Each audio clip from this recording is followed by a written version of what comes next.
Good evening. Welcome to Superpower Broadcasting. I'm your host, Kevin Castley. Tonight is debate night.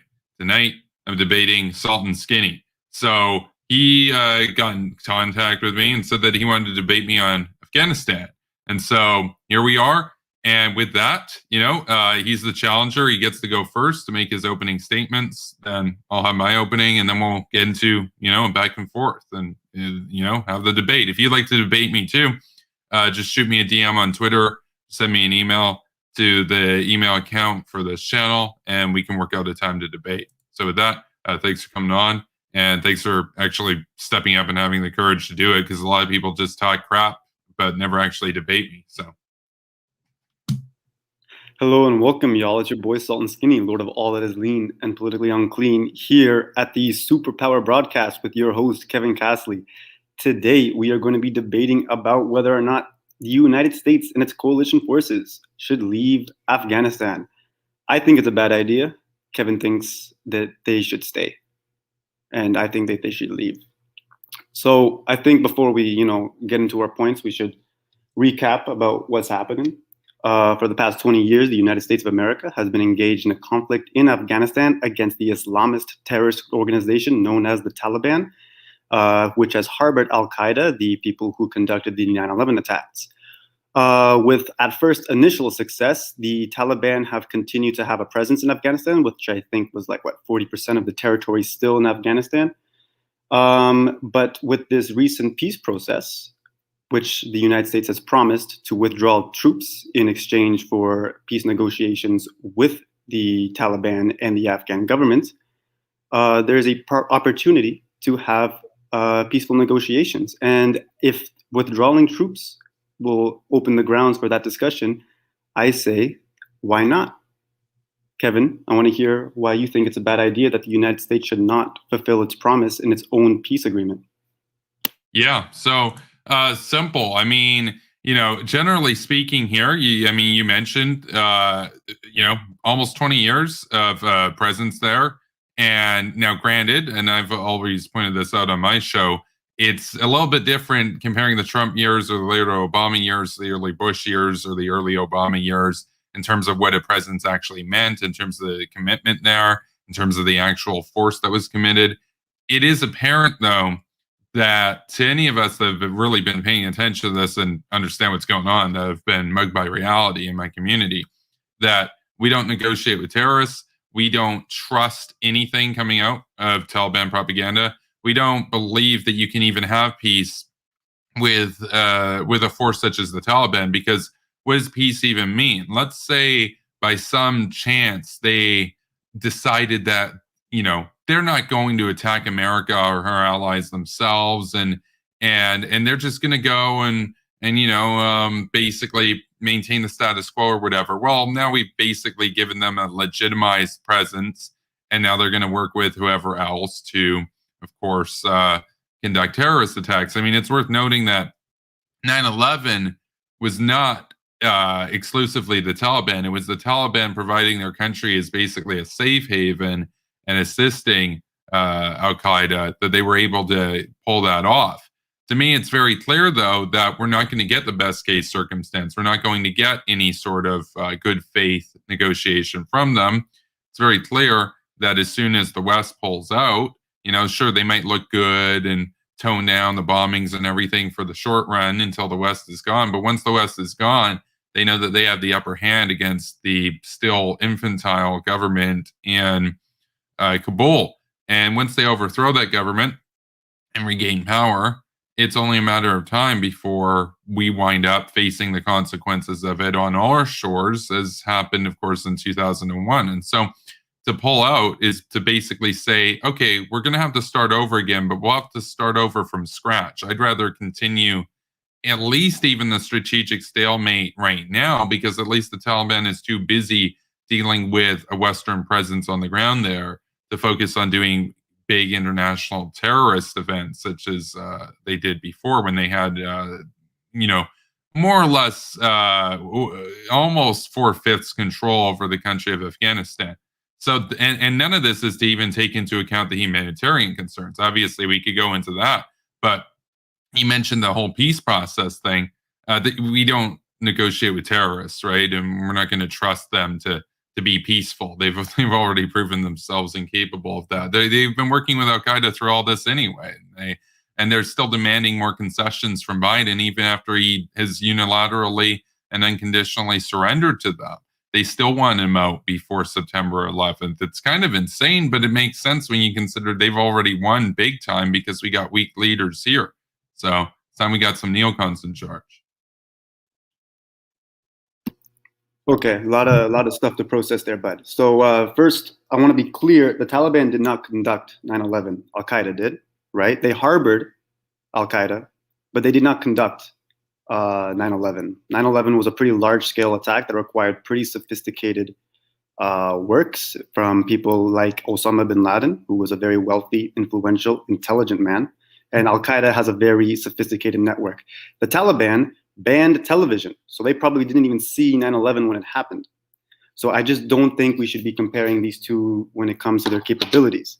Well, harboring, let's just be clear about something. That's like trying to say that somebody's not that guilty because they were just the driver and it was the passenger that did the shooting in a drive-by. Like, you're still an accomplice. Yeah, but they weren't really even driving it. They were harboring them. I'm not saying that that they're not allies, and I'm not saying the Taliban are bad. I want to make something clear, okay? The Taliban are bad people. I don't want to see them in power in Afghanistan. Okay, I'm very aware of the risks. What happens when the United States could leave Afghanistan? Okay, but I think having seen your recent debates, on the Dylan Burns show, your insecurities are something that even the Afghan government doesn't seem to share. Okay, because I just recently saw an interview with the security advisor, and they have been prepared for this for 20 years. They've been expecting this. It's sooner than they've been expected, but they've been preparing for 20 years, $2 trillion of investments. And the United States is not abandoning them. They got the support of the Air Force. They got the support of their equipment, their funds. We can still provide them intelligence and surveillance from neighboring Pakistan. Like, they're still going to be, the Taliban doesn't have an Air Force. They don't have a Navy. What do these guys have? And you're telling me, oh, they're going to invade the country within a month. Well, they already have a presence in the country. The issue with them isn't an Air Force or anything like that. It's their insurgent tactics. I think the issue facing the Afghan government right now is a morale issue. And I think it's very likely, and U.S. intelligence has also concluded this, that there's a high likelihood that the Taliban will attempt to retake power and that the Afghan government may well fall apart and either go into exile, desertion has long time been a problem in the Afghan security forces. These are a force that's lost over 70,000 people, or almost 70,000 people over the 19 years in fighting the Taliban. I think it's very obvious to those of us that have been paying attention here that the Afghan government was thrown under a bus. They're not ready yet. They're by no means ready. And on paper, yeah, they look a lot better than they did 10 years ago, than 15 years ago. And yeah, they've been preparing for isolationists to come to power for sure. That's still like throwing a 4-year-old at a bunch of lions and saying, oh, defend yourself. It's like, yeah, probably not going to work out very well. I find the idea that you'll somehow be able to repel the Taliban by having aerial support. The U.S. has aerial support right now, and it's at a strategic stalemate. The U.S. has done airstrikes against ISIS and the Taliban, etc., in Afghanistan, while having troop presences there, ranging between 2,500 troops at present to over 100,000 troops under the early years of Barack Obama during the surge. And yet we're just going to say, oh, well, there'll still be airstrikes and stuff. Yeah, airstrikes don't win an insurgent war. You have to have boots on the ground for that. So, well, we've had boots on the ground for 20 years, and that's also not worked. It has worked, though. What do you mean? The Afghan government is a sovereign, legitimate government of Afghanistan. They are more ready now than they were 15 years ago, 10 years ago. And in 10 years, they'll be even more ready and eventually able to defend themselves. In 20 years, the Afghan government, as you said, is an infantile army where people desert all the time. Within 20 years, trillions of dollars in funding. And the United States and all of its allied neighbors, the international community, has been supporting the United States in this conflict. and they still haven't been able to take down opioid addicted peasants. Okay? So to say that, oh, boots on the ground work, they haven't been working for 20 years, dude. No, but they And have I don't know if you've been paying attention actually to what's happening in Afghanistan, but these peace processes have been happening for over 10 years now. The Afghan government has been trying to negotiate a peace deal with the Taliban. The British and Pakistani government have also been trying to lead in with these negotiations. You know who has consistently interfered with those negotiations? The United States military. You're going to say the U.S. That's good, because we should not be negotiating with terrorists. And you should also note something, that the most recent round of high-profile negotiations in Doha excluded the Afghan government. So the Afghan government here, I mean, you try to say like, oh, the Afghan government's totally cool with it and everything. Yeah, Ghani had some, polite remarks and everything, because what's he going to say? Like, you guys just threw us under a bus, screw you? Then he knows that the U.S. would never help him. He has to be gracious in this time of despair, and the hopes that the U.S. doesn't completely follow through with Biden's stupid plan to surrender.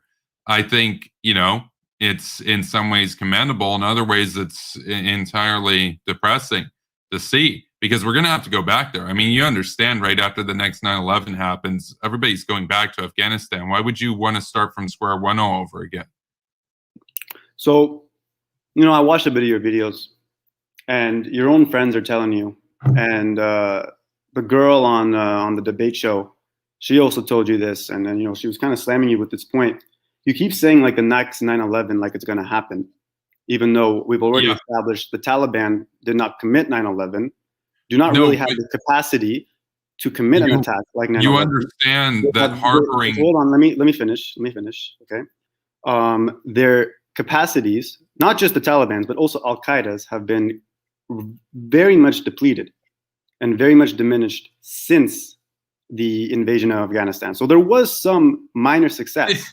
They have 85,000 troops now. What are you talking about? Okay, and?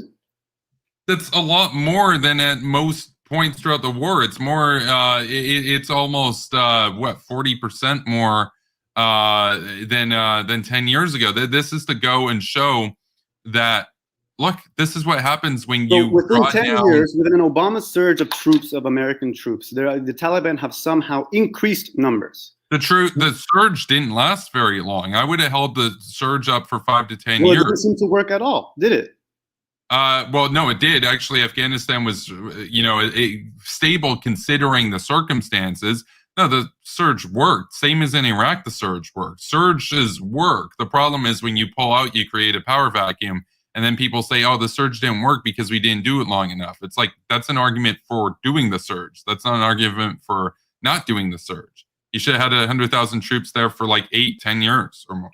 Okay, well, it still hasn't worked. The Taliban was still present even with those 100,000 troops. So, can I ask you something? It takes time to get rid of the Taliban, dude. How long is too long for you? Fam. You can overthrow the Nazis, fascist Italy, and Imperial Japan 3 times over, and would still not be as long as these opioid addict, religious fanatics. They weren't insurgent. Can't even function properly, bro. An asymmetric insurgent group, you willing to do dirty tactics, is going to take longer to defeat than an, even though very grotesque, but somewhat honorable standing army, such as those major states, in Japan, etc. Now, sure, they did dirty tactics and stuff too, but again, they're still standing armies. It's a little easier to defeat standing armies in a battlefield than what we're dealing with in Afghanistan.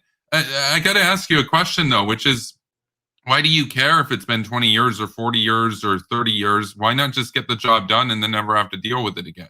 Like, because it's not working. What are you losing from this? This is basically your anti-terrorism insurance, paying a couple $100 a year to be there. Because it's not working. But it's a bad investment. It hasn't been working for a long time. You have an opportunity here to start a dialogue that has been being pushed for 10 years. A dialogue to establish the Taliban as a political member of an Afghanistan. Because the Taliban are not leaving Afghanistan. They are a part of Afghanistan, whether you like it or not. As crazy as they are, and whether you like it, you can laugh all you want, but they are part of Afghanistan. They are part of the people. whether you like it They're or an not. organization that's basically a puppet of Pakistan. Yeah, and who's an ally of Pakistan? The Taliban. Yeah, no, and who else is an ally? Who else is an ally of Pakistan? Who's a military ally of Pakistan? Over 85% of the people of Afghanistan don't want the Taliban anywhere near power. I happen to side with the sovereign, legitimate government of Afghanistan. Why are you doing apologetics for a terrorist group right now? This is like saying that ISIS is a legitimate part of Syria or something. It's totally so I already established this, okay? That I think the Taliban are bad. Do not want to see the Taliban. You don't want to do anything about them. That's no, even worse. It's not that you don't want to do anything about it. It's that you've been doing something for 20 years, the same thing over and over again, and it hasn't been working. You think Trump was doing the same thing that George Bush did? No. Trump had no commitment there whatsoever. Neither did really Obama past a couple years. Drop the motherload of all bombs on them. Yeah, that's one bomb. That's not going to do too much. How many more bombs do we got to do to take out the Taliban, Kevin? As many as it takes. Deal with it.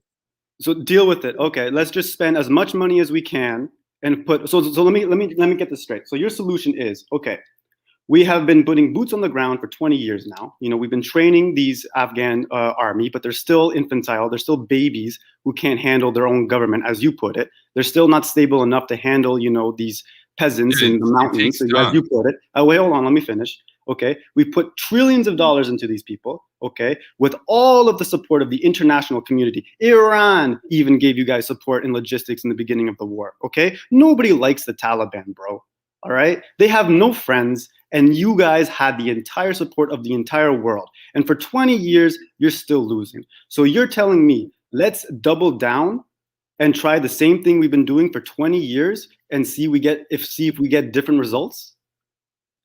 But it's not the same thing. So you honestly think that George Bush and Donald Trump gave the same enthusiasm, the same commitment, the same direction, the same command, and the same priority to Afghanistan as each other? You really think that? You think Donald Trump, the anti-war peacenik, and George Bush, the based hawk, you think those guys treated Afghanistan the same? Bro, it doesn't matter. It doesn't matter who's in power. You guys have been there. It does, because look at what one person made all the difference. Because under Obama's early years, and I'm not a fan of Obama, but you got to give him some credit here, there were over 100,000 troops in Afghanistan. You know what it ended up with Trump? 2,500. So it turns out the person does matter. That's two different dudes, and that's a 98% difference. So how do you explain that if it's all the same thing? Doesn't really seem like the same thing, dude. Doesn't seem like you know very much what you're talking about, honestly. For 4 different presidents of the largest, most powerful military force the world has ever seen, alongside pretty much the rest of the world, fighting these guys in the mountains with trillions upon trillions of dollars, okay, have still not been able to thwart these guys. And your solution is to try the same thing, in fact, double down on the same thing, and see if we have different results. What do you mean by the same thing? You know what that's called? I don't want to keep 2,500 troops there. If I was in charge, there'd be 100,000 plus going there immediately. That's not the same thing as what Trump is doing. What are you talking about? That's like 40 times more. 100,000 more troops. You're going to risk more lives, endanger completely throw out the peace process. So I'm just like, there's a peace process happening right now, and you're like, man, fuck your peace with the Taliban. Peace is meaningless with fucking terrorists, man. That's no peace. That's slavery, dude. What, bro? You're losing. Have you seen? Do you know what life in Afghanistan? Bro, you live in the West, don't you? You've never lived in Afghanistan, have you? Have you lived in Afghanistan?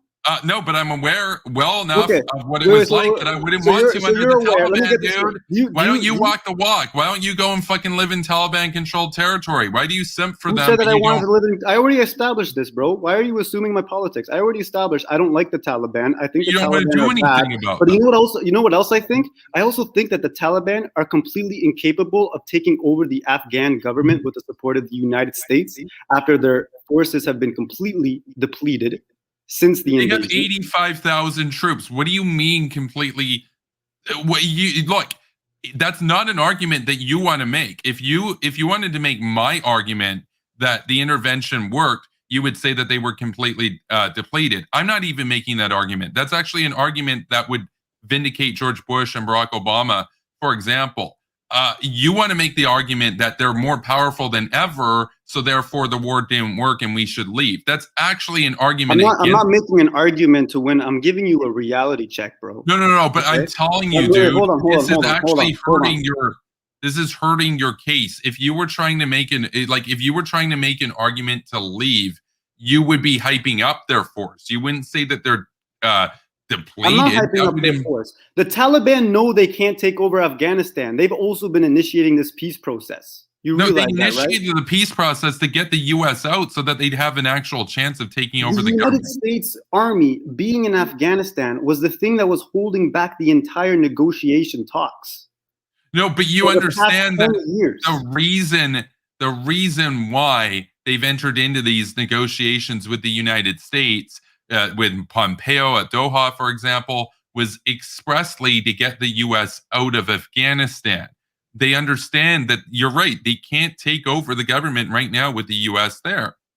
As soon as the U.S. and the rest of the world follow suit, guess what? Then it's just them versus the Afghan government. Now, if they kill a ton of people, versus the Afghan government, which you already established, the majority of the Afghan people are with.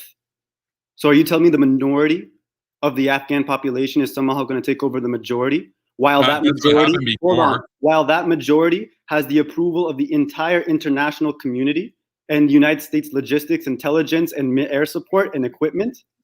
Come on, dude. What good is this support of the international? No. What support? What support?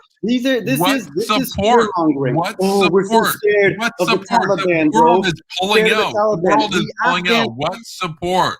The world is pulling out. What you mean support? Like we're going to send boots on the ground if they attack?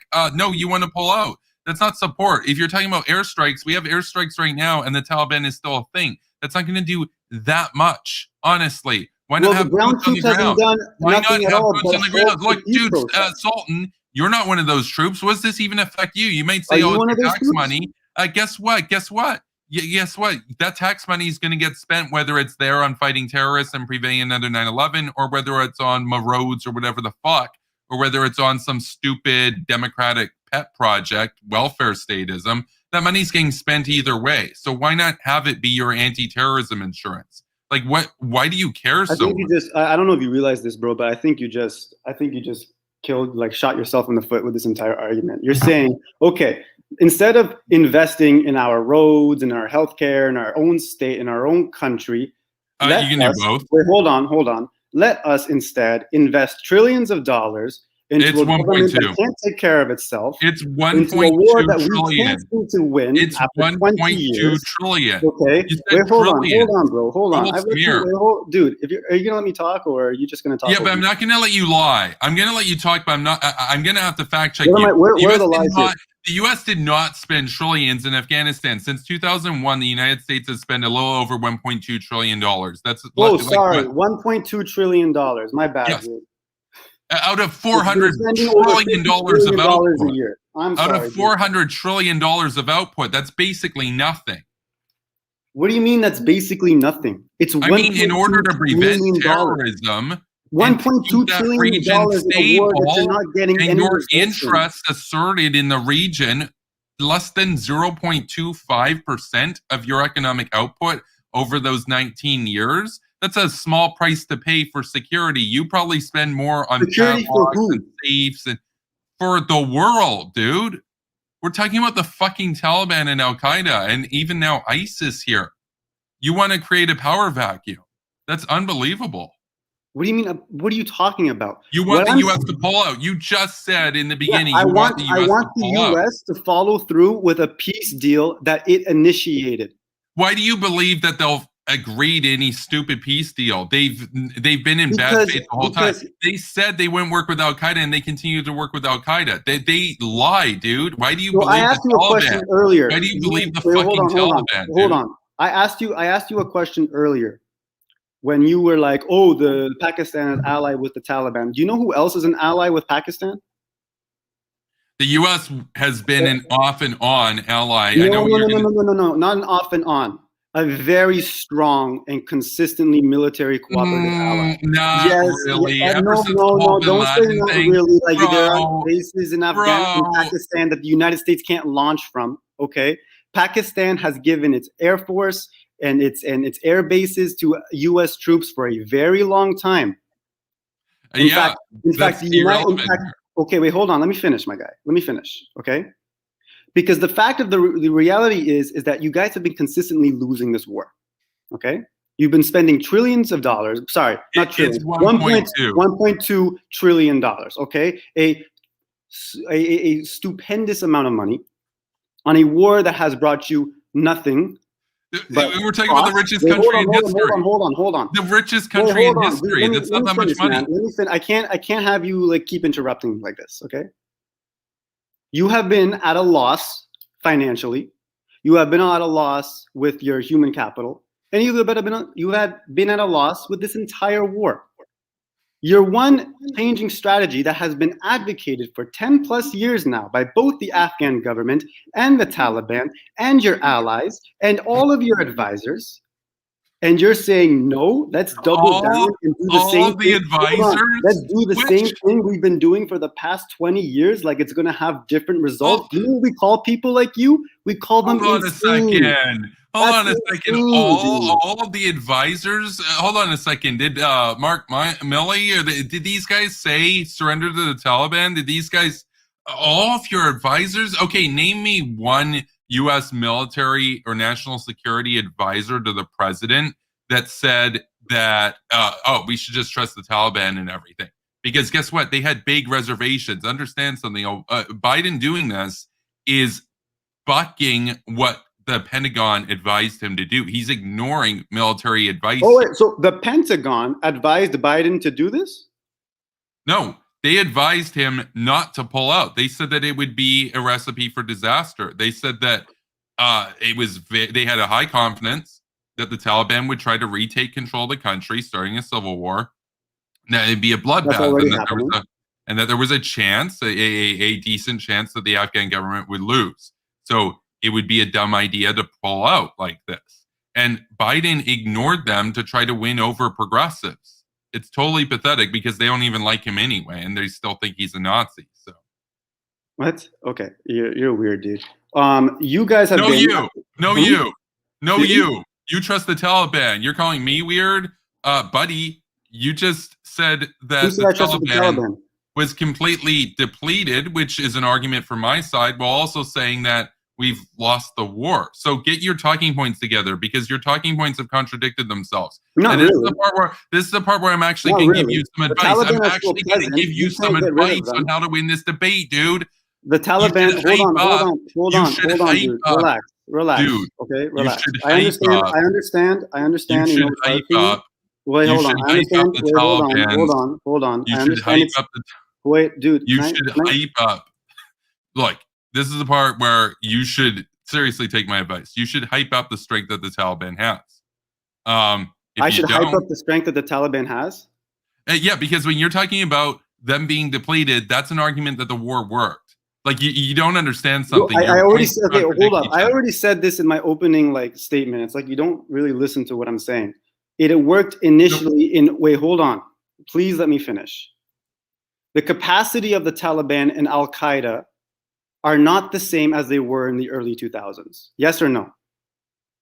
Of Al Qaeda, no. Of the Taliban, it's arguably bigger force-wise, but less territory-wise. Okay, so the answer is no. The Taliban do not have the same capacities as they did back when they controlled all of Afghanistan. Okay, I'm sorry, they never controlled all of Afghanistan. The majority of Afghanistan. My bad. Now they own, less than half of Afghanistan. Okay.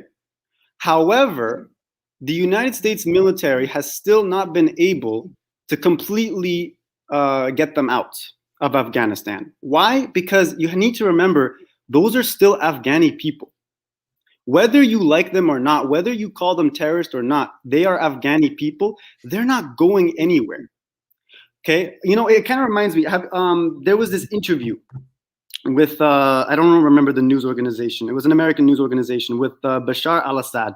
Okay, and it was right before Trump was going to be elected, and the interviewer asked Assad, "So you guys are fighting ISIS. Trump is campaigning on this. We're going to be tough on ISIS. Okay, we're going to be tough on ISIS. Would you welcome that as someone who is currently fighting a war with ISIS?" And Assad said, he looks at the reporter and he's like, "Tough. This word means nothing to me. What does that mean, tough?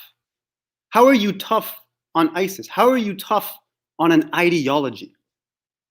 And that's the reason why you guys are losing.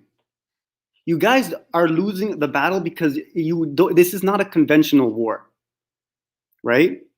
Well, This is a I war. tried to tell This is you a that war earlier. based on ideology, based on wait, hold on, let me finish. Based on ideology and based on story narratives.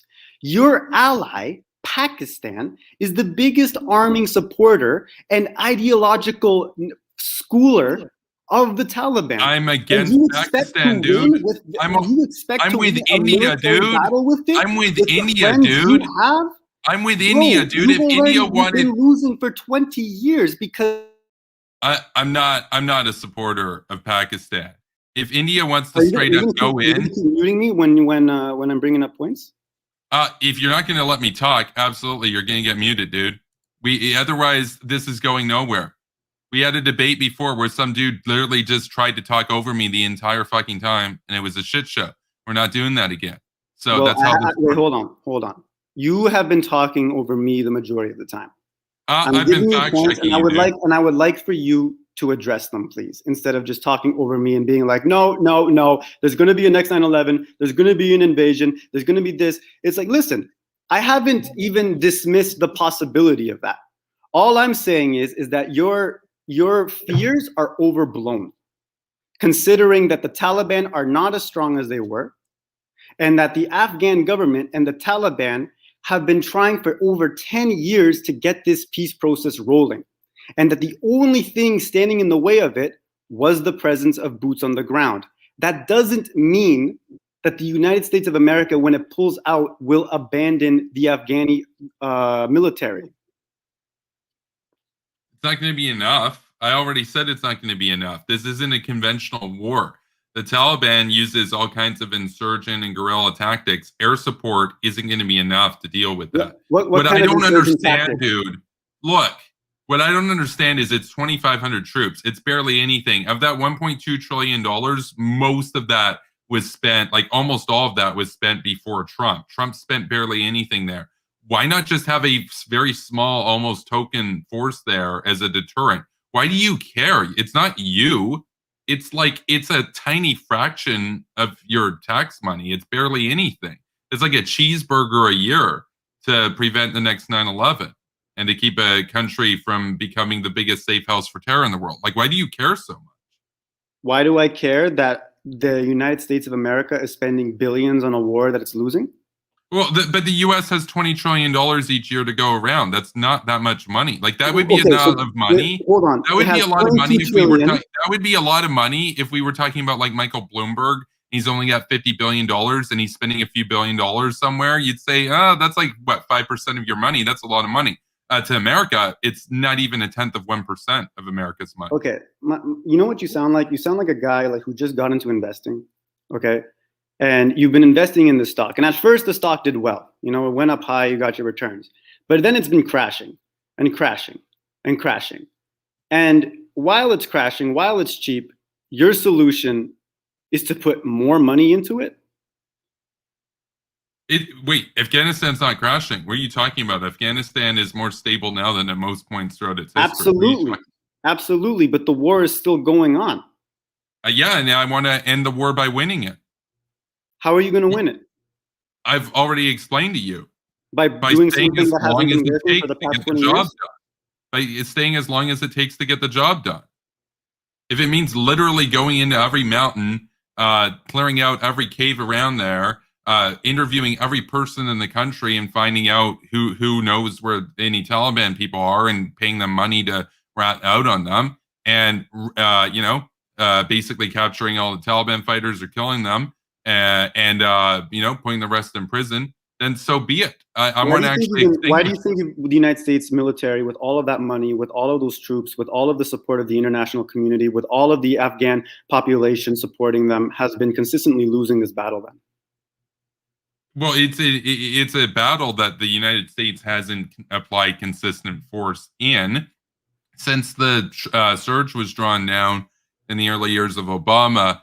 There hasn't been a serious U.S. Commitment to Afghanistan. Additionally, the Taliban, they've got the support of Pakistan on their side, and they use any tactic, including suicide bombings. Like, look, they're a lot harder to defeat than a standing army like Germany or Japan. You can't exactly just nuke them. You kill a lot of civilians and everything else. You actually have to have boots on the ground to do precision surgical strikes, et cetera, against them. It's not something that just carpet bombing mountains is going to solve. So let me get this straight. The big strategy that scares you about the Taliban is that they blow themselves up?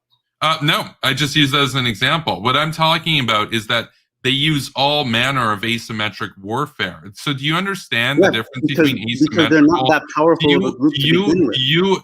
No, but you guys keep losing because it's not your, because it's not your war to fight. It is. They attacked us. What the fuck are you talking about? The Taliban didn't attack you guys on 9/11. Okay, Tulsi Gabbard, I consider an accomplice to murder guilty as well. Don't you? And you've been fighting them for 20 years, and now everyone's tired of it. So that's just a random number. You throw a big number at me. I don't give a shit. Like if I look, dude, Sultan, if it took 84 fucking years to get the job done, then so fucking be it, because it costs barely any money. Everybody who's there signed up to go and fight these guys, and we would have a stable world. Why do you want to yo-yo it and then have to go back in and stay 20 years and then pull out and go back in and stay 20 years and then pull out at each terrorist attack that they do against us? Why not just finish the fucking job, dude? Why are you so down to pussy out, dude? Dude, you're unhinged, man. Billions of dollars is a lot of money. Get spooked. Hold on, bro. Hold on. Billions of dollars is a lot of money that can go towards a lot of better things. And that can actually, if spent properly, could actually improve the situation in Afghanistan. Okay, if spent properly. The problem is, and the reason why you guys continue to lose this war and continue to actually mess up most of your wars in the Islamic world, is because you don't really know the nature of the enemy you're fighting, and you don't really have any friends there. You have clients. Pakistan is one of your allies fighting the Taliban. And they're the ones arming. Don't say like they you don't literally support the Taliban, dude. Pakistan's not an ally. If India tomorrow wanted to nuke the fuck out of Pakistan, I would support them. Pakistan needs to get wiped out, dude. Bruh. They're not an ally of mine. What the fuck are you talking about? They harbor bin Laden, dude. Military, they're a pretty consistent ally. Not in the last 15 years. If we're talking about the Cold War, sure. Times have changed, man. Grow up. No, dude. Actually, they haven't really. The Army pact is still pretty strong. They still have bases that are very open to the United States. In fact, most of the surveillance and intelligence that the United States will be doing in Afghanistan will probably come from Taliban. But it's not even Pakistan, bro. It's not even Pakistan. Most of your allies are pretty counterproductive in fighting the Taliban, because most of your allies, I don't know if you knew this, most of your allies are the ones who kind of embolden people like the Taliban to exist in the first place. Them. Name them. What ideology does Taliban follow? In Emirati ideology, where they want to have a caliphate, basically, and their own emirate in Afghanistan. What is that called? Which is radical Islamism. And then spread to the world, basically. It's a very similar ideology to ISIS in that regard. There's a name for that ideology. Do you know what the name is? Give it to me. I don't know. Salafism. Oh, Salafism. Well, yeah, that's a term. Salafis, yeah, for sure. Yeah, so that's the kind of Islam that they follow. That's their branch, essentially. It's a broad branch, but that's their branch. Do you know where the majority of Salafis come from? Oh, I know what you're going to do. You're going to do what about Saudi, though, aren't you? You're going to do what about Saudi? Where do the majority of Salafis come from? I literally have a video called What About Saudi, though? You're about to do the meme from that video, aren't you? I'm about to give you a bit of a reality check on why you guys can't really win this war. Oh my God, we're actually going to do the fucking meme. We're actually going to do the meme. Chat, we're actually doing the meme right now. Dude, just say Kingdom of Saudi Arabia, dude. Do the meme. Oh, it's not just Saudi Arabia. It's the No, UAE. you said, you know, dude, I said name one, Pakistan. and you're like, I'll name Wait, one. hold on. Isn't it kind of worrying for you guys that the ideology of the terrorists that you're fighting are just so happens to have the same ideology that your allies do? So you think the government, hold on a second, you think the royals in Saudi Arabia are down for Salafi Islamism and supporting the Taliban? Is that what you honestly mean to tell me? Where are because the majority I don't know of if you know Salafis this, from? dude. I don't know if you know this. Where are the majority of Salafis from? The kingdom is at war with Al Qaeda and shit. What are you talking Absolutely. about? Absolutely. But that doesn't mean that they don't embolden the ideology. See, this is the point you seem to be forgetting the point.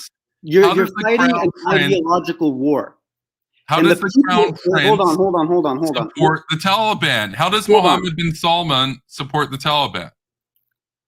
He doesn't have to support them explicitly. His entire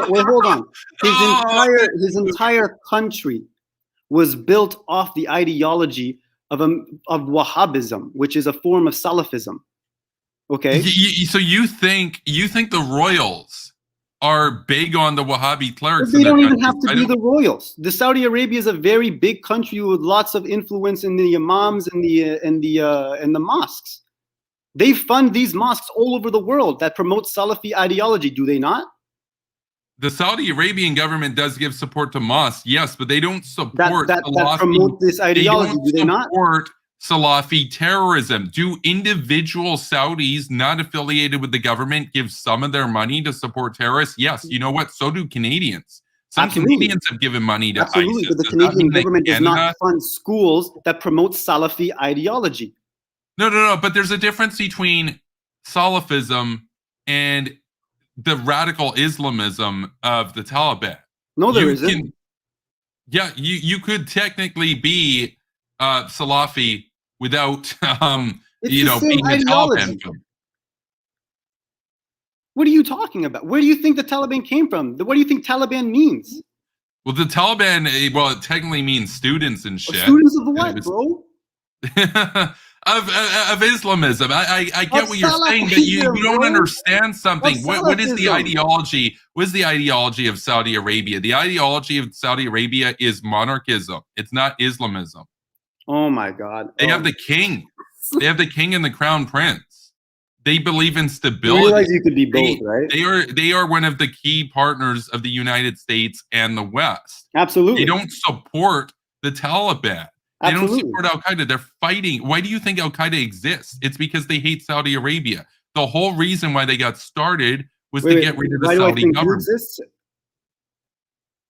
What? Why do I think who exists? I didn't hear you do it. Why do you think Al Qaeda exists? What was their big purpose? Al Qaeda exists because do you know where Al Qaeda comes from?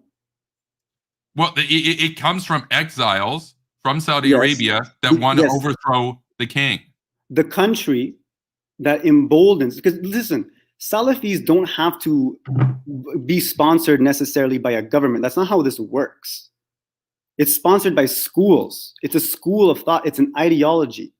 It's the same thing with ISIS. It's the same thing with al-Nusra. It's the same thing with all of these Islamist terrorist groups that the United States seems to be at war with. It just so happens to be a coinkydink that the people who fund these schools, who preach this ideology, just so happen to be your allies.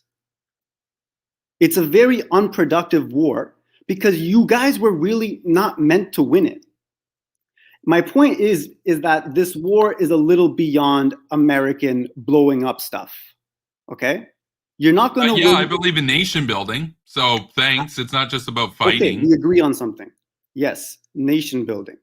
And if there are two parties that are fighting who are part of a nation, and one of the commitments towards negotiating peace is the removal of people who are not from that nation and who are blowing things up after 20 years of failing to achieve their goal.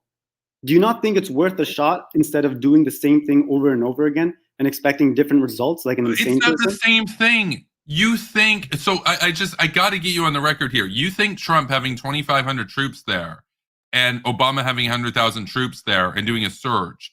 You think that's the same thing? You really think that's trying the same thing? It didn't work either way. You think if you put more troops, you think if you put more troops, you're going to get rid of the Taliban like that? That's not true. There were way fewer Taliban troops during the surge than there were under Trump. There are 85,000 troops, or not troops, like full-time soldiers, whatever the fuck you want to call them. 85,000 under the end of Trump. Way fewer than that under Obama. It turns out when you do the surge, yeah, sometimes it works. So probably do that a little bit longer, you know? I mean, you act as if they didn't give the neoconservative policy a chance, or you act as if they gave it like a full college try or whatever. No, Bush went in, Obama did a couple years, and that was that. At most, you could say the U.S. tried there for like 8-9 years, not 20, not 19. And besides which, I've already said, the numbers immaterial. Like, let's say it took 42 years to defeat Hitler. Would you say we should surrender after 31 years and let Hitler just take over everything because it's been too long? What does the time have to do with anything? I know it's like a big, scary number, but I'm not swayed by your numbers. If you told me right now it's been 84 years, I'd be like, well, is the job done? Like, because that's what's actually at stake here, right? If there's a peace process where two parties are coming together to build a nation and create the possibility of peace, you don't think that should happen? So you honestly think that the Taliban negotiates in good faith? You really believe that? Not really, but even if they weren't to, they would still be at the disadvantage. Okay? My point is, how? Hold on. How? They're at a stalemate right now with the West barely there. Once the West is gone, they'll be at an advantage over the government. That's the worry. Why would they be an advantage over the government if the majority of Afghanis don't support them and the Afghani government has the entire support of the international community? And you think the majority of people in occupied territory by Japan supported Japan? No, sometimes it turns out when forces take over and they lost. It took them like less than 7 years. Dude, you can't just constantly interrupt. Like, in order for this to work, you also have to listen as well. You asked, about the population and everything. Guess what? Once the Taliban takes over, they're irrelevant because if anybody protests them, they get shot. Oh, look at that. Turns out, even if the people don't like you, you can still rule over them. Who would have thunk? It's not like that's ever happened before in history, right? For sure. Do you think that's a stable government? What? You think that's a stable government to have of the Taliban? Well, it lasted 7 years basically in Afghanistan, and then they of course they attacked the West with their buddies in Al Qaeda. If they hadn't done that though, it could have lasted decades. It would have been a nightmare. But there's a difference between stable and good, right? We can look at Syria. Syria, sure, it led to the civil war and everything, but Hafez and Bashar had a long time in power without any real revolutions to deal with. So the Taliban maybe they could have lasted 50 years if they didn't attack the United States. Because the U.S. didn't go in there to liberate the country. The Taliban are a little different from the Syrian regime in the sense that their only main source of like revenue comes from like opioid trade. They can't trade with anybody. They have no friends, dude. I need to understand. Well, they have Pakistan. Pakistan, bro. They don't even have even Pakistan. They denounced them too. Officially ish. I mean, come on. Are you? Like they lost. Like I'm not denying that they're again. We've already established. You understand that Pakistan has actually given funding to the Taliban, right? Like, can we just agree on that? So yes, their official line is bullshit. So why do we care what the official line is? It has. The same way the same way the United States gives funding to Pakistan militarily as well. But no, we don't really like them like that. My point is that the Taliban are a destabilizing force in the region, and the people in the region do not like that. Okay? The people in Afghanistan do not like that. Nobody likes them. My point is that, yes, are they dangerous? Absolutely. But they're not going anywhere with boots on the ground or not boots on the ground. Okay? So there is a possibility now. We have a possibility to create a peace process. Whether or not it works is out of the question. As long as we try it, okay? Because 84 years, I'm sorry, why do you care? You're not the one risking your life to fight in Afghanistan. We're going to do the other meme. We're going to do the when are you joining the military though meme. So like we're basically playing bingo right now. We're basically playing bingo. We're basically playing bingo where you try to list off every meme that me and my community have already thoroughly debunked, right? I mean, why do I care? I don't care. Why do I care? Years of other people's lives and other people's money to kill other people who I have never seen in my life before because I don't like them. Why do I care? Simple. Because I believe in fighting terrorism. I don't want to see my people, my friends get bombed. And I believe in women's rights. I believe in the sovereign government of Afghanistan. I believe in giving them a fighting chance to become sustainable and self-sufficient. And I believe that the Taliban operating in Afghanistan there is inevitably going to bring about another terrorist attack, whether it's through themselves or their buddies as a safe house, essentially, that will inevitably bring us back into that conflict anyway. So why not stay there now? It barely costs any money in the grand scheme of things. And you and I both know, Sultan, that if that money weren't going to Afghanistan, that money would be spent on some stupid welfare state BS that's counterproductive anyway. You know that. So. Well, wait, hold on. So like welfare state, like improving the infrastructure and improving the healthcare and improving the infrastructure is not infrastructure. The infrastructure here is one of the best in the world. What are you talking about? Are you in the United States? Well, I live in Canada, but the U.S. has one of the best. Your opinion on that is like pretty irrelevant because Canada withdrew like in 2014. Yeah, and it was a moral fucking disgrace. I was incredibly critical of the Canadian government for doing so. If I had it my way, everything that the U.S. is doing in Afghanistan, and I argue should be done, Canada would be doing as well. Everything I advocate for, with the exception of only nukes, I also think that Canada should do. So okay, so I'm like, sorry, dude. Like, let's pretend I'm a Canadian soldier. Okay. I want you to try to convince me about why our government should go into a country where we have been consistently losing people, even from cross-friendly fire. Why would you become a Canadian soldier if you didn't believe in the fucking mission? Why would you become a soldier? These guys weren't forced into it. We don't force soldiers. We don't have conscription here. It's a volunteer army. Every single one of those guys, those men and women that went over there to fight, they believed in the mission. They signed up for it. What are you talking about, dude? Yeah, not for long until they didn't. Do you respect their decision not to? What are you talking about? The Canadian military is more hawkish than the average Canadian, just so you're aware. Yeah, and they pulled out in 2014 because even they knew that there was no point in putting boots on the ground in a losing war. The Canadian troops didn't pull out. The Canadian government ordered them to pull out. Yes. There's a bit of a difference. Oh my God. Canadian military is pretty hawkish, dude. The Canadian military is pretty fucking hawkish, dude. I have friends and I've spoken to people in the military before, in the Canadian forces. Their solutions for a lot of problems around the world sound oftentimes more hawkish than even mine or Reese's solutions. Yeah, right? But bro, the Canadian troops are agents of the Canadian state, no?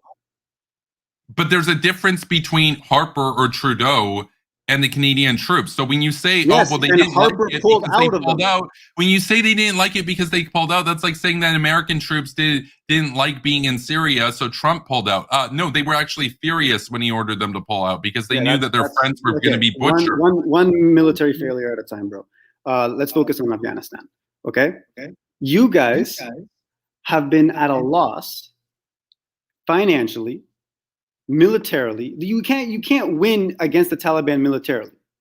Okay. Wait, you asked me where I'm from. Where are you from? Are you American, dude? Because you keep saying you guys. Do you even live in the U.S.? Nah, I'm a Sultan Skinny. I'm from Finland. Oh, you're from Finland. Okay. Okay. Finland. Okay. Yeah. I'm a cartoon dog, and I'm like I'm a little bit more in tune with reality than you are. Yeah, so you're trolling right now. My guess is you do live in the United States. Most people that watch Dylan Burns live in the United States. So it raises the question, of course, and I've already gone over this. It's so little money, and you know that money is going to be spent on whatever dude, bullshit it's not anyway. so little money. No, but it is. That's your anti-terrorism insurance. Billions That's upon not that much billions money. of dollars is not so little money. But That's there a lot hasn't of been money. another 9/11. Imagine the opportunity Oh my cost of God, leaving we've there already 10 years. discussed this. The Taliban. Yes, and I was right. You have made no good points. 9/11. You made no good points, dude. We already discussed it, and you got nuked. Would you like to be nuked again, sir? What do you mean nuked, bro? You are out here, being unhinged, talking about staying 84 years just to get a job done that has not been working for the past 20 years. No, but okay, so we haven't even got you haven't even processed the idea that Obama and Trump didn't give the same attempt to Afghanistan. Yet you say 20 years as if it was all the same. They were training, arming, as if it was all the same energy. Are you kidding me, dude? Are you kidding me, dude? You have to understand something. We're talking about the United States, the richest country in the history of the world, a country that produces well over $20 trillion a year. And we're talking about an expenditure of Afghanistan right now, well below about $20 billion a year right now, at least under Trump it was. So that raises the question: 1,000th of your economy to stabilize a very crucial region, to prevent the largest safe house for terror in the world, and to prevent another 9/11 from a group that we know for a fact it wants to do it, has done it in the past before, worked with Al-Qaeda, still work with Al-Qaeda. They still work with Al-Qaeda. Do you deny that the Taliban still works with Al-Qaeda? Do you deny that? So, but you were talking about, so this is crucial. You were talking about their peace process. Yes. And part of that peace process was, part of the terms were, you can't be working with the Taliban if we're going to, have any sort of amicable relations with you. Yes. And you know what the Taliban did at every single step of the way? At every single step of the way, they have betrayed that and continued to work with Al-Qaeda. So why do you trust them? You sound so gullible, dude. You sound so gullible, man. Hold on. It's not about trusting them, and it's not about liking them, and it's not about even surrendering to them. You're using these terms like these terms mean nothing. Okay? Hold on. We have been trying the military strategy for 20 years. Oh my God, dude. It hasn't worked. But we went over this. We're just repeating ourselves. 2,500 in 2019 versus 100,000 in 2011. A little bit of a different form of trying. And then you all wrap that up as if 19 years was all the same. It wasn't. Because the United States for the past 10 years has been trying to leave. Imagine how different it would have been if for 19 years it was 100,000 instead of 1 year of that. It was 100,000. Imagine how different it would have been if Bush went in right away. You are willing to spend billions upon billions of dollars, no matter how long, and risk thousands upon thousands of lives, no matter how long, and waste an immense amount of energy, no matter how long, to take out an enemy that you haven't been able to take down for 20 years doing the same tactics. The same tactics. Dude, I just told you, 2,500 versus 100,000. Not the same tactics. Not the same scale, bro. Over the course of 20 years, arming the same people. And first of all, most of the coalition fighting is the Afghan army anyway. That's correct. Right. Except for under the surge, it was more that was the US. Right now, it's like a lot more on the Afghan side, right? But here's the thing. I got news, dude. It wasn't tried properly. Here's how you would do it in a smart way. Okay, tell me this. Go in with surge level troops. I'm critical of Bush on this. He should have gone in with a lot more. You go in with like 100,000 or more, and for 5 years, you actually weed out the Taliban in a mostly conventional war. And then for the next 15 years, you mostly just do nation building and security and establishing independent judiciary, weeding out corruption, all that good stuff. And then maybe you can leave, or maybe it takes 30 years or whatever. Obviously, the U.S. kind of dropped the ball for about 10 years. Not much energy since Obama drove down the surge. So you got to do that over again. It might take 30, 35 years. The question is, what does the year matter? The year is immaterial. It would almost be like saying to a surgeon, you got a heart surgeon and you got an operation, it's going to take an estimated 5 hours to complete. But the director of the hospital comes in and tells the heart surgeon, bro, we got to pull out, man. You have an hour to do this surgery. And the surgeon says, if I've got an hour, I'm probably going to bungle this and the patient's going to die. And then the director says, oh, but it costs too much money to keep you on the payroll. It's like, no, if it takes 5 hours to get the job done, it takes 5 hours to get the job done. Likewise here, if it takes 34 years to get the job done, then that's how long it takes. Otherwise, if you pull out, you have to just start all over again, basically. But what do you care? Like, what do you care? This isn't you on the line. I care because like everything you're saying is like insane. Okay. Prove it. It's prove it. It sounds like trusting terrorists is insane to me. Hold on.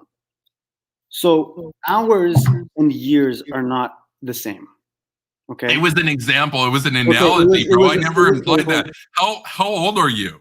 You sound like you're at least 16. It was a silly example. Because spending it was not a silly example. It was an apt example. No, spending billions of dollars, okay, on something that has proven not to work, and putting in the same amount of effort and more effort on something. We went over that. Oh, yes, 2,500 versus 100,000 is not the same amount of effort. Not the same amount of effort. Are you incapable of learning? Oh my God, seriously, dude. How old are you, dude? Like, come on. You can't. You're gonna tell all of this. So you're gonna sit down. There's no way you watch Dylan Burns. There's no way. There's no way you watch Dylan Burns. There's no way you watch U.S. soldiers to go risk their lives in a conflict that they know that they can't win, that they haven't been able to win for 20 years. You're going to tell American taxpayers to pay billions upon billions of dollars. We just went over this. To go over a war that they have not been able to win for the past 20 years, and to tell them, I don't care if it lasts 84 years. Of course you don't care, dude. Of course you don't care. You're not the one fighting. Over this, dude. Your country isn't the one that's being infuriated by this war. I'm sorry, bro. Dude, why are you this dumb? Why are you this dumb? Why are you this dumb? We've gone over this many times already. It wasn't the same amount of effort. We've gone over it as well, that it had success, and then Trump drawing down troops led to the Taliban being emboldened and increasing in their numbers. You even admitted that the Taliban has been violating every condition of the peace agreement, such as not working with Al-Qaeda. And you even said it's not about trust. It's just that we just shouldn't be fighting them anymore. So that's like you admitting you don't actually care if they're going to continue working with Al-Qaeda and thereby ensuring another major terrorist attack. That's you basically saying, I want to stick my head in the sand, pretend the world doesn't exist, and hope that the terrorists will forget that I exist as America. I got news, dude. Whether or not America wants to forget about the rest of the world isn't going to forget about America. Well, first of all, Trump in the early years did have a surge. I just looked it up. They had a surge in troops, and it also didn't work. And then he said himself that it wasn't worth it. It wasn't tiny, bro, but it's not worth it. It's not worth it. Yeah, but Trump is anti-war. Trump was listening to Tucker Carlson, bro. Yeah, his opinion isn't really relevant here. You think I'm a fan of Trump? I despise Trump. I call him Donnie Yester Vladimir Trump, right? I mean, come on. Okay. I'm a neocon, bro. All right. This isn't just the opinion of Trump, though. It's clearly the opinion of the American public. The ones who, wait, hold on. Don't say like over 50% of the population hasn't approved of this, as if they haven't been trying to get a fast exit strategy as soon as possible to get out of this war, because the bills are piling up, the lives are piling up, and the time is being wasted on something they know they can't accomplish with your dumb strategy. No U.S. troops. You have an No U.S. opportunity. troops. Wait, hold on. You No have an U.S. troops were opportunity. killed. Wait, hold on. No You have- U.S. hold troops. on, No hold U.S. on. troops were killed last year in Afghanistan. You're saying the bodies are piling up? No, Taliban Well, it bodies, doesn't sure. have to be just the U.S. troops. The world is involved in this, and the world Good, is good. tired I'm of glad. it. I'm glad it's not just America. I wish it was Canada too. If I had Yeah, it my way, Canada Canada got would be tired in of it. it too. What? And you're going to tell Canada, no, you shouldn't get tired of it. You should go risk your lives, spend your money on a war that hasn't been working for the past 20 years. Understand something. I'm against conscription. I think that if you join the military, it needs to be a voluntary choice. That you should be paid pretty well to do it. I got news, dude. All those soldiers, not exactly just we're innocent, we're tiny, we're weak.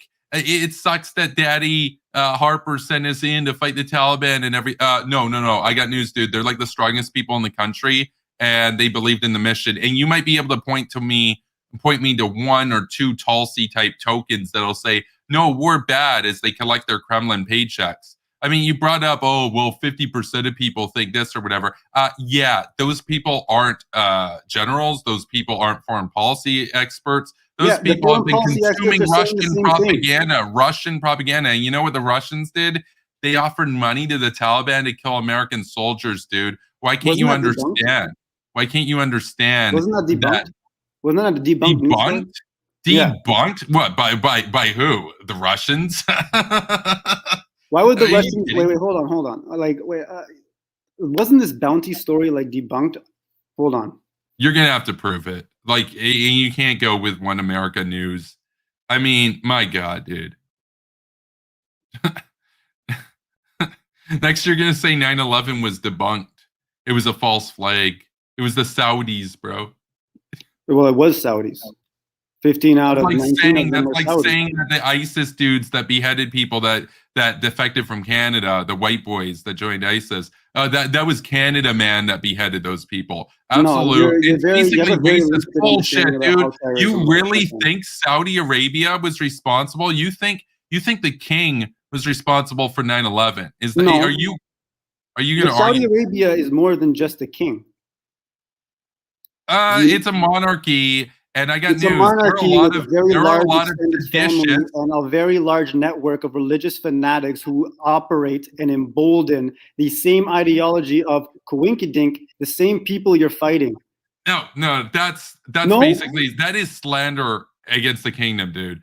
Are there people in Saudi Arabia that are supportive of Al Qaeda? Yes. I got news, dude. The Wahhabi clerics and the crown are oftentimes at odds. Right? Yes. They're not the best of friends. Guess what? I'm on the side of the crown. I'm not on the side of the Wahhabis, dude. They kind of rely on one another, bro. Not really. Well, I mean, as a what would you call it? As basically a deal with the devil to keep it afloat. Yes, the monarchs give privileges to the Wahhabist extremist clerics. But understand, if the clerics had it their way, they would overthrow the kingdom. And so that Saudi Arabia would basically become like ISIS, except way bigger and way more money. What? It is. It's the same ideology. What? It's the only bro. They have public beheadings. Are you kidding me? Are you kidding? If it's the same ideology, why are they working with the U.S.? Why are they sharing intelligence with Israel? If it was the US. The United States. Oh my God! No, wait, hold on. Where do you even start with that? Saudi Arabia. Hold on. That's like saying. Hold on, dude. Hold on. That's like saying that fascist Russia and Poland both have the same ideology because they both have a lot of Christians. Stop mixing these countries and these ideologies. Hold on, dude. I need to understand. Saudi Arabia. The United States and Saudi Arabia are not allies like the UK and the United States are allies. Okay? The United States of America and Saudi Arabia is the same as a business partnership. Okay? It's a little more than that. It's a little more than that. It's a little more than that, dude. Let me finish. Most of your operations in the Middle East and in the Islamic world are dictated by Saudi Arabia. Okay, most of your intelligence and surveillance and your opportunity, your go-tos, your green lights come from them to serve. I'm surprised you didn't say Israel. I was thinking you were going to go with Israel. Israel too, but Israel, they overblow Israel's role a little bit, right? Israel's influential, but when it comes to things like the invasion of Iraq, when it comes to even the war right now in Syria, in Libya, that's a lot of Saudi foreign policy. For example, you're talking about, well, we need to intervene because the Taliban are bad people. Well, Sudan had a civil war and a genocide. Why didn't the United States intervene then? I would support that. Same with Rwanda. You're making you understand that's a hawkish argument. That's an argument for my community's side, right? Because we're critical when people don't intervene. So I understand that you would go in and just kill people wherever they are, but the question is... Kill people? No. Kill very, very vile actors. It would actually be on behalf of innocent people. Who is the United States of America to determine who are vile actors and not vile actors? The U.S. is exceptional. What the fuck are you talking about? So you don't believe in what? So you're a relativist. You're a relativist. You just think, some cultures, those cultures, etc. No, the United States is the vanguard of the Enlightenment. It's a simple. The United States of America is the vanguard of the Enlightenment. Well, it's not just my opinion. That's actually correct. I mean, the Enlightenment would be dead without America. So. Okay, so you think the United States? Hold on. Do you think the United States of America upholds moral values? Do you think these interventions are for moral, principle? We go to Afghanistan for moral values? So we're going to do the minerals meme or the wars for oil meme? Is that where we're going? Do you think that the wars... Hold on. Can we just get this over with? Just do the meme. Just do the meme. Do the meme. I'm asking you a question and you're talking about memes like I'm some... Well, you're doing the memes. No, dude. You're sounding very pathetic here, okay? I need to answer I need to answer my question honestly because you're sounding pretty crazy, my guy. I'm sorry. This is pretty nuts. It's like no. It's like 3 a.m, bro. I gotta please answer my question, man. I'm getting tired of this. Just do the meme. Do you think you can wrap this up. Just do the meme. You're gonna do the wars for oil meme. Just do it. Just do it. Just do the meme. Do you think the United States of America intervenes in countries like Afghanistan, like Iraq, like Libya, like Syria, for moral purposes? The United States went into Afghanistan to retaliate for 9/11. I would consider that a very moral purpose. To fight terrorism, the war on terror. Are you kidding me? We're just going to tolerate this shit? That's like I agree with the intervention in Afghanistan. I just don't agree that you guys should be staying that long. It's way too long because you guys are not accomplishing your goals like this. Okay, I can't honestly... Look, I don't want to sound... I don't want you to take this the wrong way or anything here because you may very well just be totally genuine. That almost sounds kind of like a troll because you're saying, I support the mission. I just think it's been too long. That's like saying, you're doing a good job or, you've got a good job here, but it's been too long, so you should leave. It's like, but what is time initially, but somewhere down the line, where something messed up. Where? Okay, in the mid, I'll tell you, Afghanistan was all good until they decided to invade Iraq. And they put all of those resources into invading another country instead of putting all of the resources, like you said, into finishing the first job. Okay, my problem isn't U.S. intervention. I'm not an anti-interventionist. Okay, I'm not even anti-American. I'm not anti any of that. You're always trying to assume my politics. What I'm saying is that they had a mission and it succeeded at first, but this has now become an unsustainable war that's costing you guys, and your strategy hasn't been working. It's now time to change the strategy. Your solution is to double down on the strategy that hasn't been working for the past 20 years. And I'm saying that can't work because of the dynamic of the region, the dynamic of the war, and just the overall situation that the United States has with its allies and its relationship with the region. It can't work, dude. I'm sorry. Your client states that you are fighting this war with are actually hindering your success. Well, and I don't your think strategies the US have not been working. So what I'm saying is, work with Pakistan. You don't think they should be working with Pakistan, but they Not do. right now. Okay, but sure, but they do. Okay. Yeah, and I'm critical of it. Excuse me? And I'm critical of it.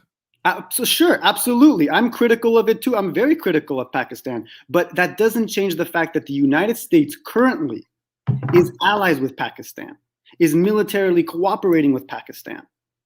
So that means you throw the baby out of the bathwater and you say, well, we're doing one bad thing there. So this thing that was totally good and moral and righteous, we should just leave because you think the U.S. is perfect. I'm not saying the U.S. is perfect, man, but the U.S. is the best of the alternatives available. So. What I'm saying is that the United States of America has a goal, right? Excuse me.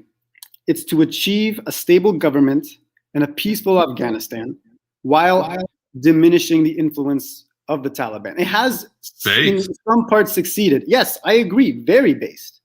It has some parts succeeded, but somewhere along the line, it's failing to the point where the Taliban is now resurging. Violence has actually overall, throughout the whole case of the war, decreased in Afghanistan. Now there's recently been a surge, but it's overall been, right? You would agree, less intense than in the earlier years, right? Yeah, that's because the job was in some ways done well. The problem is in recent years, the U.S. has continually drove down troops, and that's emboldened the Taliban.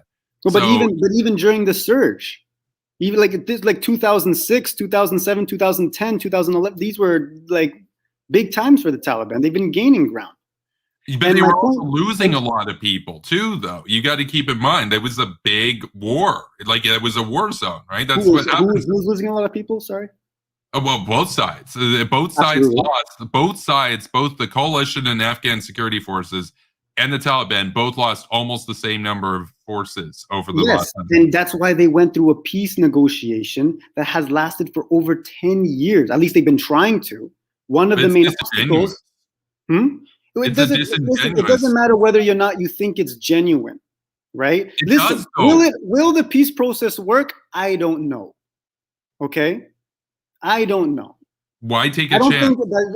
I think your fears over the next 9/11 and they're going to invade and take over Afghanistan within a month are overblown, and your friends are even telling you it's a little overblown and that you probably shouldn't be arguing this point. Because you think Josie Josie's my friend? Josie's not my friend. Which of my friends? Dude, I want names, bro. I saw one of your discussions. You kept talking about I want names. No. It's just I don't know the names, man. I don't even know who Josie is. Well, actually, you do because you mentioned her on the panel earlier. The girl. She's not a friend of mine. But she brought up that point. She's on their side though. She accused me of othering the Taliban. So she brought up this point that's against me. Yeah, I'm against her. What's your point? She's wrong. She's dead wrong. She's a dum-dum. Well, you can say that she's dead wrong, but she has a correct point in that you cannot. You cannot predict the future. Saying that the Afghani. Oh my God! Hold on. Let me finish. Saying that the Afghani government is going to be overthrown within a month of the Taliban has the same value of me saying within a month of the peace process and within a month of the United States withdrawing its troops. There will be peace in Afghanistan because the Taliban will join the parliament and they'll make a compromise with the Afghan government. It has the same value. Would you accept that? So what if I'm wrong and you're right? Well, then, you say, oh, the Taliban has a party and the government's still around and stuff. And now the Taliban's a force in Afghan politics, and that's incredibly problematic. And they're still doing all their dirty shit and everything in their part of the country. That's a bit of a problem, but you say, okay, yes, at least it's not a total civil war. Now, here's the thing. What if I'm right and you're wrong? Well, now we get another 9/11 and have to go back there anyway. A bit of a big thing to risk. So why not just maintain this bare minimum presence, right? It's not even very many troops. It's do you not think the Taliban, if they wanted to commit another 9/11, they would do it during the war? It'd be harder. They want to. They're a little bit busy, dude. They've got to fight the Afghan government. They've got to fight U.S. troops on the ground. Yeah, but Al Qaeda has a network that's good.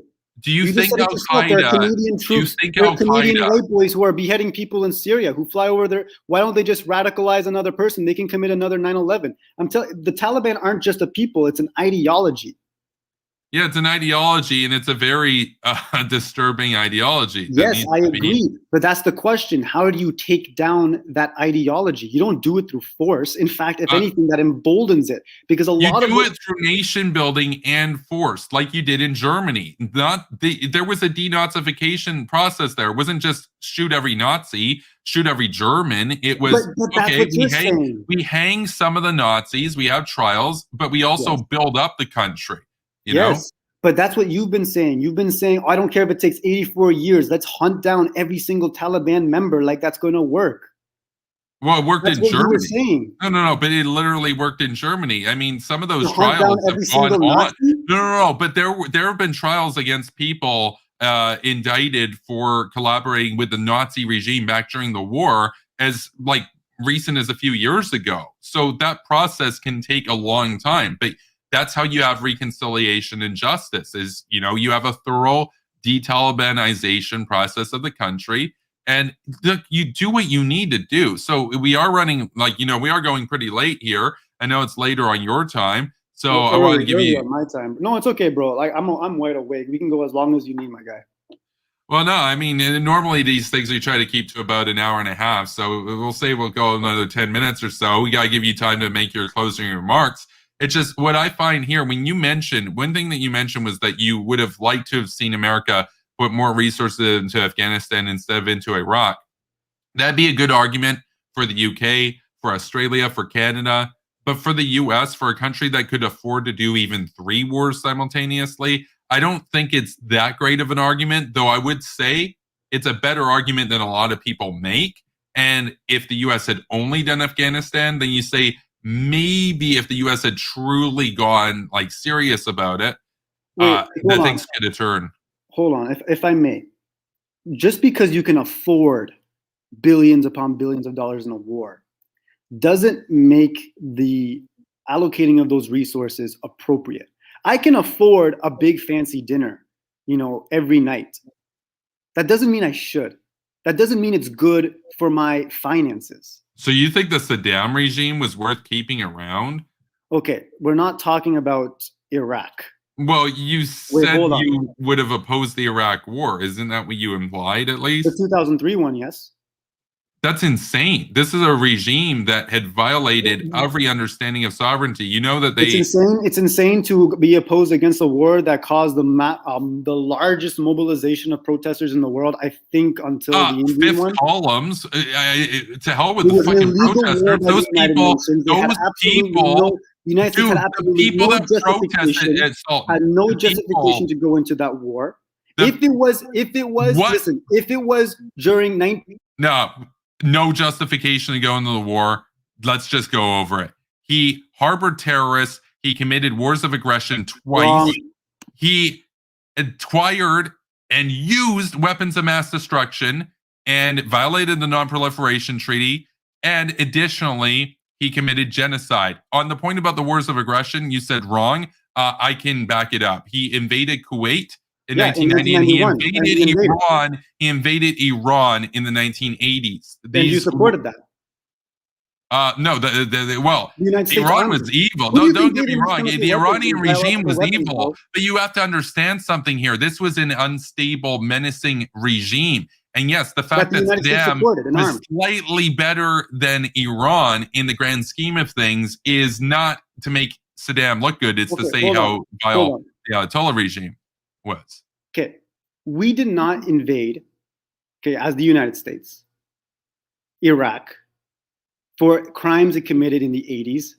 That the United States he committed those crimes. He's dead. Is Saddam Hussein a bad person? Yes. But you don't want to do anything. Hold on. Was it bad? Yes. It's not that I don't want to do anything. Okay? It's just have to say the magic words to do it. We just have to say the magic words. I don't give a shit. Let's say the U.S. said. Let's say the U.S. said. Let's say the U.S. said. Let's say that the U.S. Let's say that the U.S. said that they were going to go in there for oil and just straight up said that's why we're going in. I would still support that if it meant that the Saddam regime was overthrown and we got to where we are today, because Iraq is better off and a butcher and his family are gone and the people of Iraq have a democracy. Now, it could be better if we took out Iran as well, but wait, hold on. I was trying to finish a point and you muted me, bro. Well, you continually interrupted me, so. Well, I'm trying to do a point. I let you talk. I let you finish your point. Wait, hold on, bro. I let you finish your point. You were interrupting continuously. You're doing it again. I'm not the one muting you. Okay. Well, yeah, that's because, you can't. So. Wait, exactly. Well, I wouldn't either. So the Iraq War of 2003 was not because the United States cared that Saddam Hussein used chemical weapons in the 80s. It was not because the United States cared that they were using those chemical weapons, which, by the way, they gave Saddam Hussein to gas Kurds, which, by the way... No, that is false. That is false. They did not care about that. False. You didn't intervene. You're lying. He got I'm not, bro. From the Soviet Union and France. That was the USSR and France that supported Saddam. Oh, sorry, France. One of your allies that gave them chemical weapons. They're not a and fucking you armed them with one of the largest military forces on the planet to commit a genocide on Kurdish people. France can go to hell, dude. France can go to hell. What are you talking about, an ally? Completely abandoned them. France? Let's not pretend like you care about these people. Are you kidding me? France has been asking for an ass kicking for decades. They helped him try to get nukes. France is not an ally. If I was in charge, they'd be on the chopping block. Are you kidding me? But you're not in charge. Not yet. Because the hawks are rising, dude. People are waking up. No, People you're are not, sick bro. of us losing, dude. People are sick of us losing. We want to force the world into our goddamn image, in the war for like 80 years, bro. Let's continue. Oh, it's been too long, bro. Big numbers scary. Big numbers spooky. Big numbers spooky. We're bad. Big numbers spooky. We're bad. Big numbers spooky. We're bad, man. We're bad. Let's just keep all these genocidal maniacs around. Bad. Bro, you sound like a genocidal maniac. Oh, yeah? What people group do I want to commit genocide against? Do you know what genocide means? Define genocide for me. I know what genocide means. Define genocide for me. Cackle and laugh. At the thought of going into a war, putting other people in a war. War's the worst evil ever. Let's just keep these modern-day Hitlers around. Let's just keep these modern-day Hitlers around because war is scary. Ooh. Dude, what do you even care? You're not even going to be the one going in there. What do you care? Why? You're not. Neither are you. So you're doing the meme. Who are you to tell people to go risk their lives for a war that you want, but they don't want? It's a volunteer military. What are you talking about? It's a volunteer and the government of that volunteer military says, no, we're not going to waste our time and our money and our people in a war. The military is more hawkish than most of the hawks. Dude, the military is more hawkish. The military is more hawkish than most of the hawks.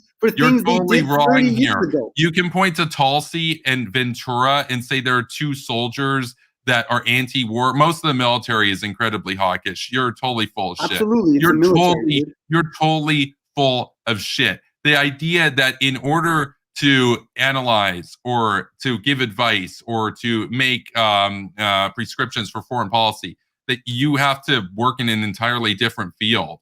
That's a complete fallacy. That's like saying, it's similar. It's basically the same as saying that in order to be against crime, you have to be a cop. In order to have an opinion on the Derek Chauvin case, you actually have to be a police officer. If you're a lawyer, you don't get an opinion. You can only understand it if you were a police officer. That's the level that we're getting at here. That's the problem with that meme. You are justifying, excuse me. I don't want to wait. Hold on. I don't want to talk about it. I'll finish this point on Iraq, but I want to get back. You denied. Okay? You literally didn't, you didn't deny. You claimed that the United States gave Saddam chemical weapons to gas Kurds with. That's a lie. I need proof. You actually have to have a citation there, and it can't be The Intercept. You actually need a real citation there because he got that shit from France and the Soviet Union. The U.S. gave very little. Even during the Iran-Iraq war, the U.S. mostly just supplied satellite photographs to them to target positions. They didn't actually give him shit. And again, he was the lesser evil in that war. It's like how bin Laden was the lesser evil against the Soviets. Well, guess what? He's the greater evil now, right? Or he was the greater evil until he got killed. So the idea, my point is, the idea that the United States of America invaded Iraq in 2003 because of past events that happened 30 years ago. I didn't say that. That is what you said. No. I said what he did 30 years ago. I didn't say that the U.S. went in there because of that. The U.S. went in there to stop him from his WMD program, basically. Okay. Because he maintained that shit. That they never, wait, hold on. That they, first of all, never found. Number one. That's wrong. Wait. No, that's wrong. I need a citation there. No. It's been declared by the U.S. Congress that it was a lie. It was also the U.S. Congress is feckless, It's also a lie that Saddam Hussein harbored Al Qaeda terrorists. He was a staunch aggressor against Al Qaeda terrorists. You know why he was an enemy? You know how he was an enemy of people who thought like Salafists, of people like the Saudis. Oh, you're doing the Trump meme that he killed terrorists. I got news, dude. He worked with terrorists. If he was such an enemy, Saddam Hussein, if he was such an enemy, working with what terrorists? He was such an enemy of terrorists. Why did he pay the families of suicide bombers salaries, basically? If he was which suicide bombers? Of what group? Numerous terrorists, dude. Like going back from the 70s, 80s, and so on. So who are these people? We got Hamas type people, all that kind of shit. So here's the problem. Here's the problem with what you were talking Hamas, about. Which is in Palestine, right? Here's the problem. You're trying to say that he didn't harbor Al Qaeda as if to say, oh, he had no relationship with terrorists or anything whatsoever. Okay, having a relationship with terrorists doesn't make them. He literally fired Scuds at Israel. He supported those that struck Israel, for example. Yeah, Israel also struck their nuclear reactor, bro. He supported the families. Yeah.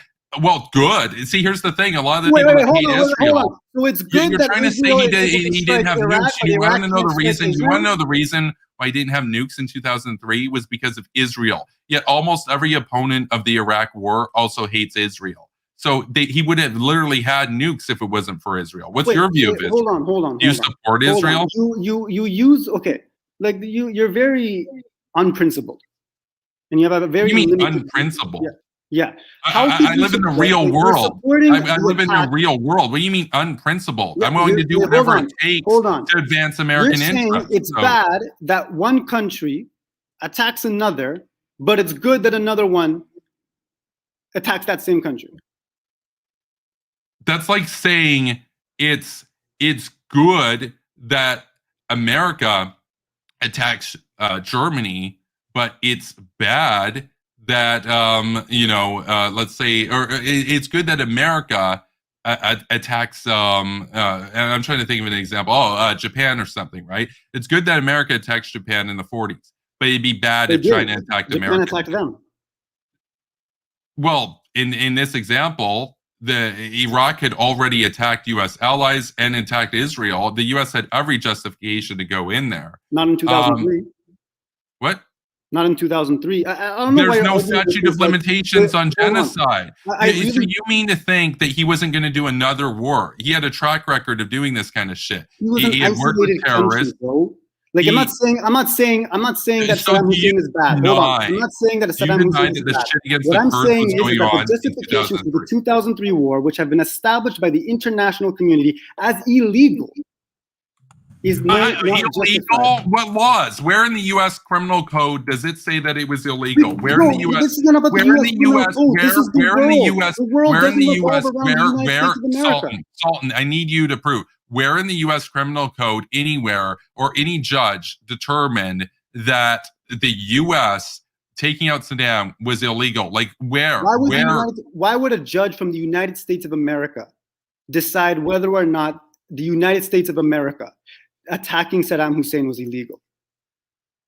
So you're proving my point. It's not illegal. You're proving my point. It wasn't illegal. International law is a fucking meme. I don't give a shit what some stupid cucks at the UN say that are going to go and suck Putin's cock. I don't give a shit. I don't give a shit. My international law. Don't. Your international law is worth less than the paper it was written on. I'm an American exceptionalist. I don't give a shit. If I had it my way, the UN wouldn't exist, dude. You're talking to a neocon ghoul. You're not talking to Al Gore here. You're not talking to John Kerry. You're not talking to Dylan Burns. No, I'm talking to someone who's pretty clueless about the realities of the world. The United States. No, I literally live in the real world. You live in a world where international law has. The United States of America is not the center of the world. The United States of America is not the moral authority of the world. The moral leader. No, it is not, bro. It's been losing that. It's been losing that because of wars like Iraq and wars like Afghanistan. It's been losing because of weak anti-war fifth columns and seditious traitors like you that would undermine our interests across the West. You're so angry. You're so angry about wars that have nothing to do with you. You're not even American. Nothing to do with me. Oh, yeah, because the idea that they couldn't attack Canada, they couldn't even attack Canada. But they've already tried attacking Canada. They've already tried attacking Canada. If I had my way, we would bring back the sedition law. And you would be in deep shit. And you would be in deep shit for your rhetoric. So think about that. What are you talking about? Dude, you're so unhinged. You're crazy, man. No, I'm not the one doing apologetics for our enemies right now. I'm not the one trying to undermine our interests right now. No, it's not undermining your interest. You suck at fighting your own enemies. No. We have weak Democrats and losers that want to basically appease progressives and people making your talking points. They need to be out of power, and we need to have real hawks in charge that aren't going to give a shit what fifth columns such as yourself have to say. Simple as that. So the majority of the people are against the war. You're just like, no, I don't care. They're going to go to that war regardless. I don't view brainwashing. I don't view a population that has basically been raised on Michael Moore, Russia Today, and every other propaganda. You don't respect democratic values. No, I do. That's why I'm not going to. Yeah, absolutely. Because in order to defend democracy, you cannot allow a population that's been subverted by your enemies to undermine the actual trajectory of your interests. It's as simple as that. So if you had it your way, the Kremlin could just brainwash 51% of the US to say America evil, and then you would support America pulling out everywhere and Russia taking over everywhere, and you would say that that was democratic. I got news, dude. If you want to defend democracy, you gotta, what's the old saying? You want to, you gotta chop a few lemons, basically, or you gotta chop a few onions. You gotta get shit done. You gotta be a leader. It's the job of the president of the United States to be a leader, not a follower. It's the job of the president of the United States to be a leader like Bush, not a follower like Biden. Let me get this straight. The United States of America, a democracy, should undermine its own democracy to stay in wars that its population undermine its own democracy. Do you deny that America's enemies have been feeding the American population with anti-war bullshit since the 60s? This literally started during Vietnam. What is it? The Soviet Union, Yuri Bezmenov even admitted that the Soviet Union funded the anti-war movement. Wait, hold on. So unless what the people are voting is against what I want, then we should undermine their democracy. So you believe in some direct democracy bullshit? Is that it? You don't believe in representative democracy? Do you not subscribe to democratic values? I thought the American exceptionalism, that was one of the emboldened. You think that we should just twiddle our thumbs? Regime of Afghanistan. That's the difference between Afghanistan government and the Taliban. Twiddle our thumbs. You think we should just twiddle our thumbs as the people are brainwashed by the Russians on social media and elsewhere, by the communist Chinese, to be against every fucking war? And then just say, oh, well, I guess the people voted something. I got news, dude. Democracy is being compromised by our enemies. And if we want to get it back, we have to take some tough decisions right now. We need some real leaders pretty fast that aren't going to be follower sheep like Biden and Trump and actually stand up for what they believe in, like George Bush and Tony Blair, make the tough decisions and say, I don't care if I leave with a 1% approval rating. I'm going to get the fucking job done. Okay. So if you just said it yourself, and I'm glad you said it. So if 1% of the population supports what I do, as long as it's like with me. And 99% of them don't. It's Wait, not hold about on. what it's not about what I want. It's about the national interest. Oh yeah, the national interest of what you want. I need you to understand. No. You are not the nation. Okay. You're not. You sound like you're getting paid by the Taliban, dude. I mean, I guess you are protecting the Taliban. I am agreeing with what the nation of the United States and all of its allied countries and all of the Afghani government has decided to do, which is to pull out troops of the United States and continue a peace process. Oh my God! No! You have to understand the allies like Australia, your opinion. The allies like Australia and Britain are going along with the U.S. now because they're following the U.S. That's what happens when you're the leader. That's what happens when you're the leader of the free world, and you surrender. It turns out your allies that don't have as much money or forces say, I guess we have to pull out now. America's given up. They've thrown in the towel. That's not an argument in your favor to say, oh, well, America's allies agree. No, they're not going to stick around because it's futile at that point. America has to be there. America is the vanguard of the Enlightenment. So you are basically going to cheer as 37 million people in Afghanistan are thrown into the dark ages and the Taliban is going to overtake the country. And you're going to say, well, it probably won't be in a month and they probably won't do another 9/11. So it's all cool, bro. Not good enough for me. So you got your closing statements and then we're going to wrap this up because this has been going on. Closing statements. Let me just grab a glass of water. Hold on. Unbelievable. Anyway, this is what Fit Column looks like. I think it's very clear. What do you mean by Fit? I don't know about this Fit Column. Direct democracy is undemocratic. Let's just be real. Direct democracy is undemocratic. Okay, cool. So what we have learned today is that Kevin Castley thinks that we shouldn't leave the United States. The United States of the military shouldn't leave Afghanistan because of irrational fears of things that are probably not going to happen, and because he thinks it's a good idea. And even though the majority of the population of the United States, of America's allies, and Afghanistan think that a peace negotiation is the best course of action to actually establish a stable and peaceful Afghan state, it's not going to work out. No matter, even though he upholds democratic values, democracy doesn't work because Russians are infiltrating the media or whatever. This is fear-mongering. And your entire argument has been based around fear. You live in fear more so than the Afghan military. I watched recently a Vice news of about the serious, bro. The Afghan military advisors were talking. And the woman was a good reporter. She was asking tough questions like you. Well, what if the Taliban don't go through with the peace process? We're prepared to handle that. We're prepared to, we advise them, take the peace process seriously. This is what we want.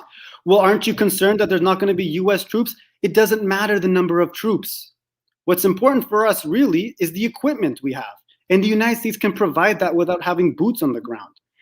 Anyways, my main point is that doing something and doubling down on something that hasn't worked over and over again and expecting different results is insane. You're undermining of democracy. You're you're shifting of assuming what my politics are and what I stand for, and is very distracting towards the real point, which is the United States has been trying one thing and losing at it for 20 years. It's time to change. It's time to establish a peace process, which is what everyone in the situation wants, except, of course, war hawks who want a war with everyone who doesn't agree with them. That's my Oh, man. Well, mine are going to be very, very short. So, yeah. So basically, I made the effort to explain how 100,000 troops in 2011 versus 2,500 in 2019, not the same form of trying, same effort, etc. So the number of years, irrelevant. It's about whether or not you get the job done. Again, it's the same as saying to a surgeon, look, you got to wrap this surgery up. You only got an hour, bro. It's been too long. Get it done. The surgeon's like, dude, I need time, bro, to do it properly. And they're like, no, we'd have to pay you more money. And like, we want to remove this room and use it for my potholes or whatever the fuck. Yeah, no, it's a joke. It's a joke. We've seen a lot of memes here tonight. So we saw the Saudi meme. What about Saudi though? We saw, when are you joining the military though meme. And of course, who can forget? We saw it's been too long, bro. Big numbers spooky, big numbers scary. That's what we saw tonight. So I'm going to wrap this up here very quickly by saying, uphold Gene Kirkpatrick thought. You truly believe in democracy? Get mugged by reality. Uphold Gene Kirkpatrick thought. So there we go. That was Sultan Skinny here. If you'd like to debate me as well, be sure to shoot me a DM on Twitter or an email over on superpowerbroadcasting@gmail.com, and I will get back to you in short order, and we will set up a time to debate that works for both of us. And you can try to take down a hawk as well. And, it's kind of tough to take down the hawks. And if you'd like to support me here, check out my Patreon, Ko-Fi, and PayPal. And with that, I'll see you in the next video. So take care, everybody. Stay based. See you guys.